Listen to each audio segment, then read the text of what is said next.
Welcome to Adeline Redesign. Today I'm going to be redesigning these two nightstands with spray paint.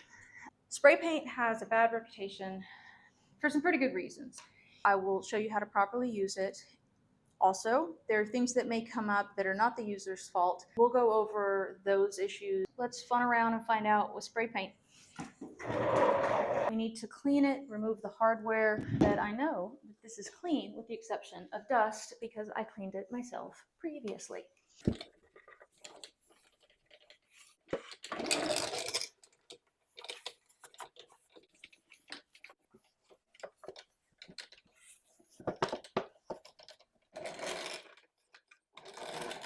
This hardware is pretty outdated, so I'm going to remove it. I wanted to show you where the veneer on this piece is damaged, well, at least one place, where it was sanded too thoroughly, and so that line came up. When you get to the edges, it can be really challenging not to blow through the veneer, so you need to be pretty careful.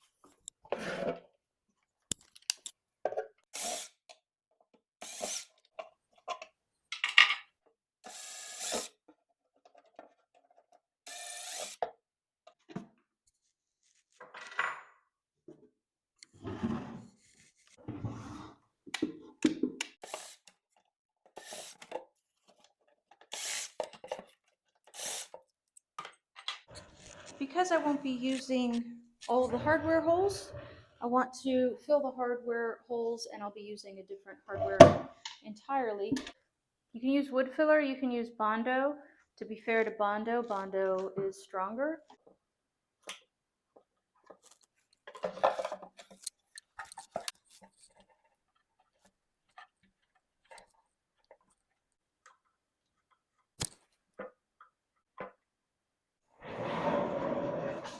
Next up is going to be sanding, and the product I'm using says that I don't need to sand, which I will believe after I test the theory.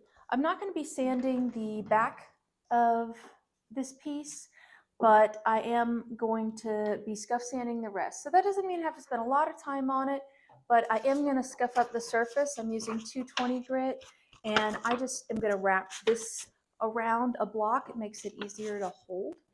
Before I get going, I'm going to focus a little more on the tops, the horizontal surface, sure, the tops and where there's shelves, than I am the rest. And I'll test after it's all done to see how the back on that piece did. It also says I don't need to prime.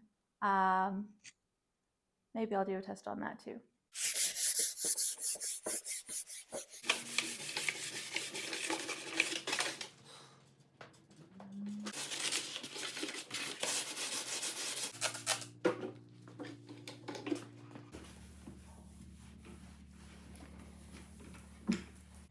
Now that I've gone and scuff sanded the pieces with 220 grit, I'm going to go back over the drawer fronts with 100 grit where I have the wood filler and also where there's a few layers of paint. I want to smooth those out, so 100 grit will be faster.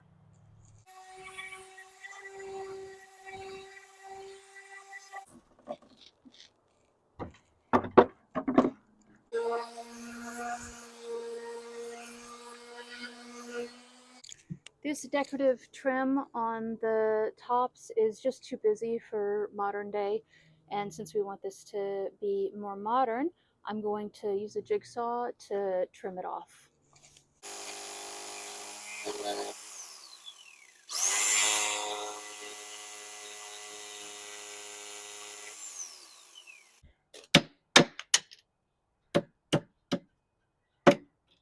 That was done impressively imperfectly, and that's okay. I'm striving for imperfection.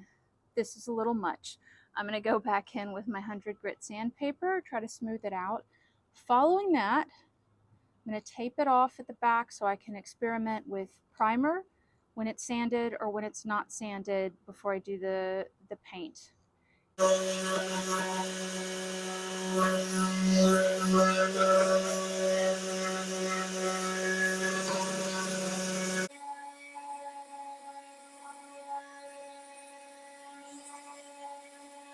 There's still a section here that's pretty low down that the jigsaw can't get to, and nor can the orbital sander. I'm going to flip it over and go in with a chisel to try to flatten that, then go back with the sander.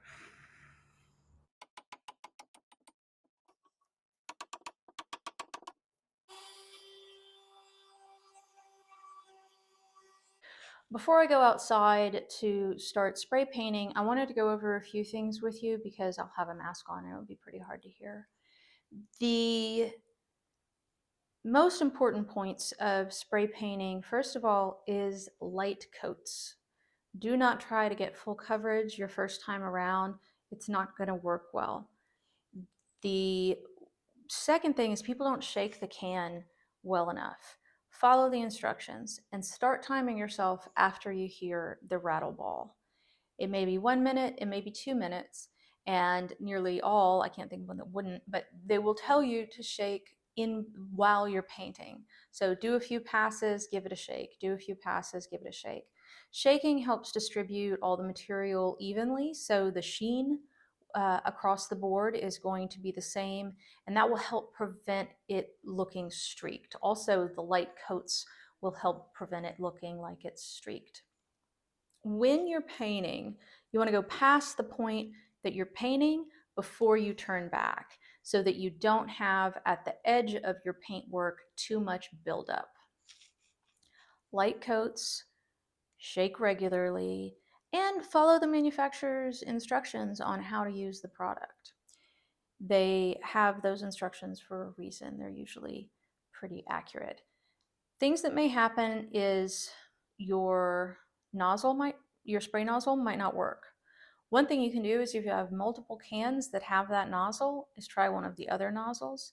And if the nozzle that you're using works and you have other cans with the same kind of nozzle, you can save that used nozzle after you've used the can and maybe tape it to a can of a similar kind so that you keep track of it in case the next nozzle breaks. It's an issue, unfortunately, often.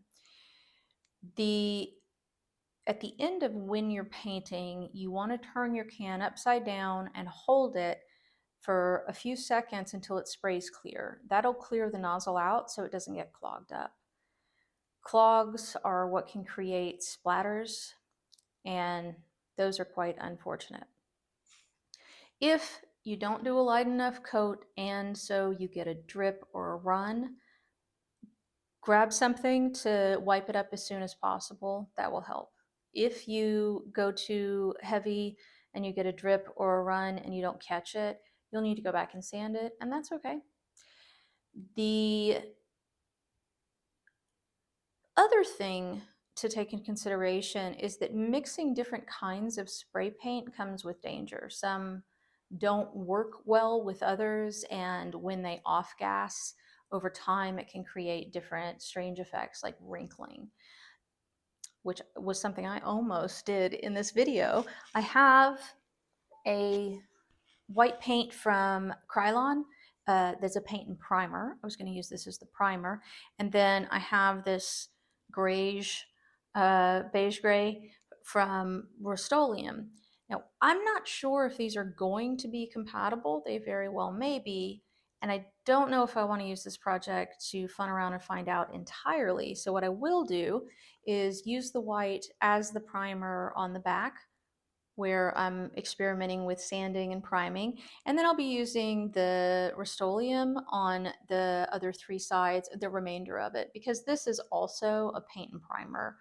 I was going to, well, it doesn't matter what I was going to do, but I was going to use this as primer and this is paint, though they're both paint and primer. So I will see if the Krylon Fusion All-in-One and the Rust-Oleum Ultra Cover 2X are compatible on the back of the piece. I won't risk it on the front of the piece. If I need to use a little extra of this color in order to cover it, I'm going to be okay with that. With the top coat, you want to either, if it's a different brand, you may want to wait until the entire piece has cured so off-gassing doesn't cause wrinkling. If it's the same brand, follow the instructions, the same kind and brand. For example, this is Rust-Oleum. This is Krylon Fusion in clear. I have no concerns about when I spray this onto something, whether or not I can spray this afterward for a clear coat. However, with the Rust-Oleum product, I don't know if I can. A good way to find out fairly quickly is to use this on the back where I'm using this as well. But I might not know which mistake was which. I'll think on that as I get to it. I can't spray paint in this outfit. This is ridiculous. I'll need to change before I have something more appropriate for spray painting in. Now that I have something more appropriate to be spray painting in, I will go in first with the primer that's white here, as I planned, before I do that grayish color on the rest of the piece.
I did a great job of striving for imperfection there.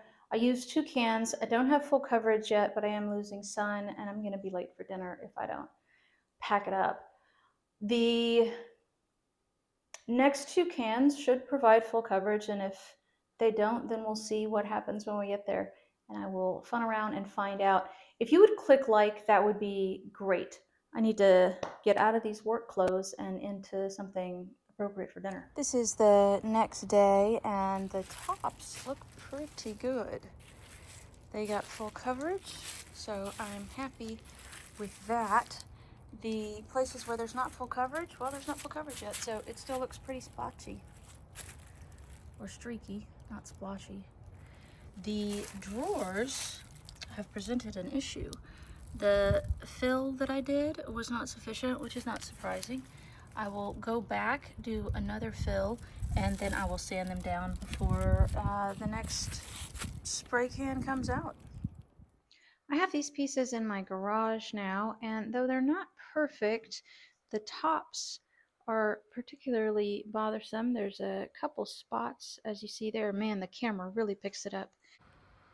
After some thought, what I've decided on is to go over the parts on top with shellac, and then after that dries, go back with the spray paint and use a satin finish on top instead of a high gloss. That'll help reduce how many errors can be seen. I've applied shellac to the places where the finish is odd, as you saw on the top, on both pieces, and now I'm going to go in with the last of my spray paint before I do a clear coat finish.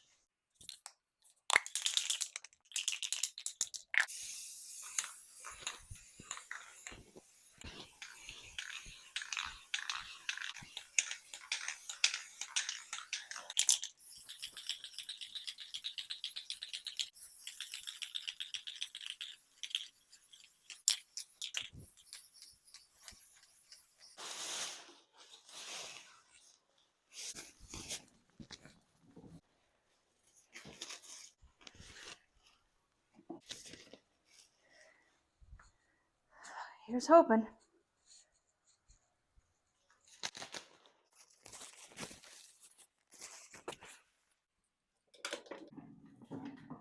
Ha! Yes! Okay, all right. Looking good, huh? Time for that clear coat. Clear coat's going to be this deft clear wood finish in satin.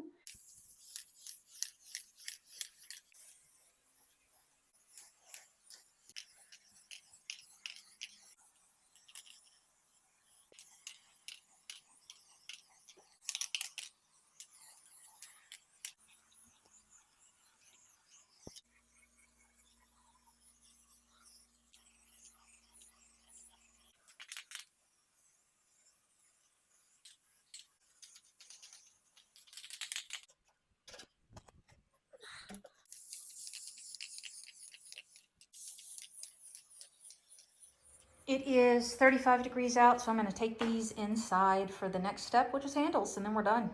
These are looking really good so far. So I'm going to need to make hardware holes for the hardware. I got these for 33 cents each, by the way. Really good deal. Thank you, Habitat for Humanity. Or maybe that was the Austin Creative Reuse Store. I'm going to put them approximately here. I'm going to measure that distance, and then I'm going to measure it on this paper so I can have a reference point. And I'll need a tape measure for it. This tape measure will tell me how far down I want the hardware on both pieces. It's 1.5 inches down, and then it's just gonna center. And then to show myself the exact distance apart of these, I'm gonna take a piece of masking tape, apply it so it's straight, and then making sure that it's taut, be able to poke holes where the hardware should go. I should be able to get these in the right position. I'm going to use a smaller drill bit to begin with. On this piece of paper, I put the 1.5 inch down after positioning the handles approximately where I wanted them. And then I used the masking tape to mark where the hardware holes would go. I found the middle and matched the masking tape, drilled holes in the paper, poked holes in the paper, and then used the hardware to make sure that that's going to be the accurate measurement. Now that means that this piece of paper is my template for both sides.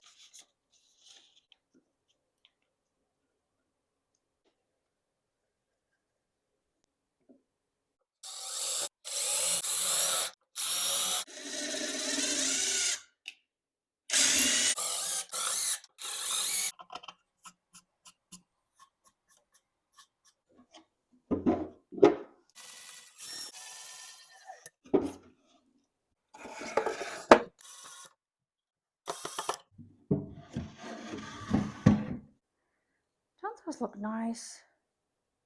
Really beautiful. And by the way, I don't know if I'd mentioned, these are Bassett.